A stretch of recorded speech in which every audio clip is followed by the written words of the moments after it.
in prison 23 years out of the last 30 years. So I've been doing my time, and But you I keep haven't had a chance to, to do what? Because you've been to SafeP, you've been to ISF, and you went to ISF more recently, right? Yes, ma'am. Okay. As soon as I got out, I got right on probation, and I haven't had a chance to. You got right on probation. You didn't. Yes, ma'am. You tested. You tested positive for cocaine after all of this time, and all the different things that have been given to you, and the opportunity that I gave you back in January of last year. You pled open, just open to me. I could have done anything.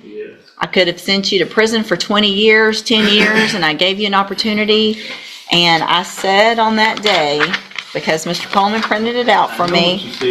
Well, so how do I do anything other than what I said? I mean, the situation. I've got parents. My mother's 90 years old, man. I don't want her to die and I be Hey, we're not talking about anybody but you today.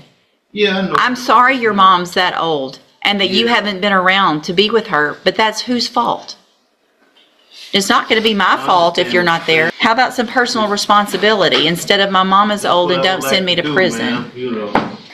Judge, what I was saying about this. Go ahead. He was warned about not coming back, and the court didn't want to hear about a relapse, but I don't know that this is really a relapse. He never really got the help.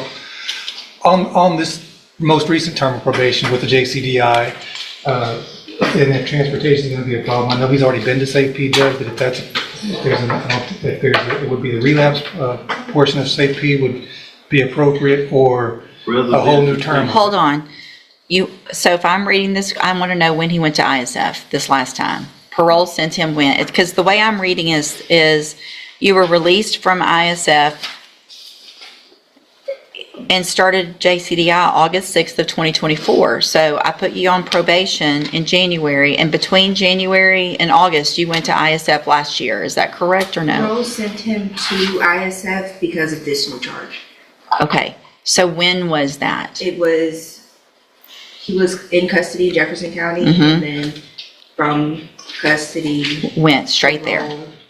So I placed you on probation. You never got out. You went and got help at ISF. Okay.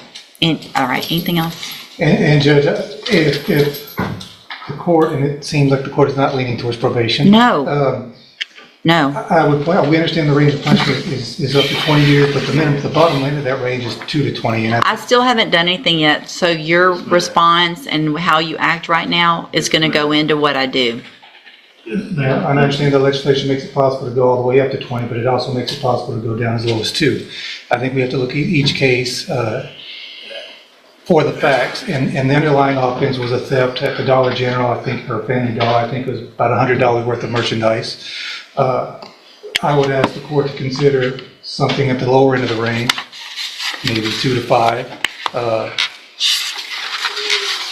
Just because we can drop the hammer on them, that doesn't necessarily mean that we should. And that's what we're asking the court to do. Probation is not going to be an option. Thank you. Mr. Coleman. I'll keep it brief. The defendant has earned every bit of a 15-year sentence in prison. That's what I asked for originally. You placed on deferred. That's what I'm asking for today. 3 things I'd like to quickly point out, Your Honor. Looking at the defendant's version in the updated PSI, he says that when he was placed on in the JCDI program, that he believes it was an attempt to set him up for failure, demonstrating a lack of acceptance of his own responsibility. The resources and time that have been dedicated to this defendant, limited resources, mind you, could have been redirected to someone who is more amenable to being rehabilitated. Lastly, you got his full criminal history there in the original PSI. And I provided you with the transcript from the sentencing just to remind the court. I know you see a lot of defendants, but just to remind the court that you essentially told him up front this was essentially a zero tolerance probation. And I do appreciate that, because I do see a lot and I don't remember it all. But Mr. Taylor, do you have anything you want to say? Yes, ma'am. Been through a lot of things in my life, people dying in my family and other things, drugs. But, I think, that I could do better if I had a chance, proper opportunity, ma'am. And I Mr. did a lot of time, I've done my Yeah, I time. You I have, you've don't done, think just putting me in prison I think I need a But chance, I really well, do.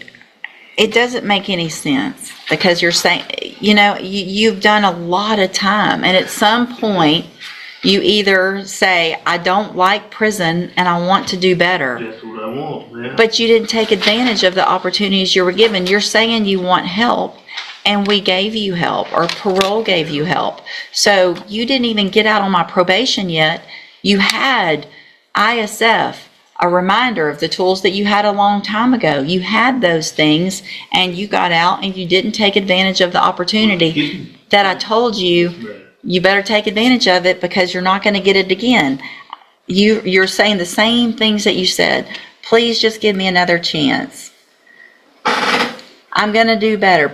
Please send me to ISF or a safe P. It's all the same thing that you're saying, and no one is setting anybody up for failure. I can hang on. To the JCDI. I had back surgery. So what you're telling me is when did you have back surgery? 8 years ago. Okay. But they only did half. Listen. I'm not making excuses. If you're throwing out to me that you had back surgery 8 years ago, then you are digging for everything you possibly can, and we're done with all that. I'm going to find that you previously entered your pleas of true to counts 1 through 6 freely and voluntarily. I'm going to find those counts true. I'm going to find sufficient evidence to find you guilty, and at this time, find you guilty of theft of property with previous convictions. I'm going to sentence you to a term of 12 years in the institutional division of the Texas Department of Corrections. You will receive credit on that sentence for any time that you've been in custody that the law gives you the right to receive. I'm going to hand you trial court certification that shows this was not an agreement. You do have some limited rights to appeal. You can talk to Mr. Rojas about that. I'm also going to hand you a written admonishment regarding your ineligibility to possess a firearm or ammunition. Because of the judgment entered against you, you're ineligible under Texas law to possess a firearm or ammunition. Possession of a firearm or ammunition could lead to charges against you. Firearm is a legal term, and you should read the written admonishment I provide you to see what devices qualify as a firearm. If you have any questions about the laws that make you ineligible to possess a firearm or ammunition, or about how long that lasts, you can talk to Mr. Rojas. Y'all need to sign that, and he'll give you a copy of it. Thank you. Thank you, ma'am, for being here.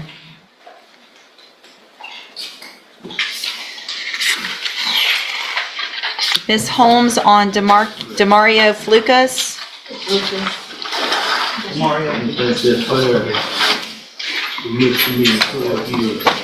Hey, come back, Mr. Taylor. Come here. Let me tell you something. I still have jurisdiction over your case. So any disrespect that you show me right now, I can add years to that number. Is that what you would like to do? I do think it's fair. It doesn't matter that it's a misdemeanor. You keep doing it over and over. Go back with the bailiff. And you probably should keep your mouth shut this time. Subscribe for more real courtroom moments.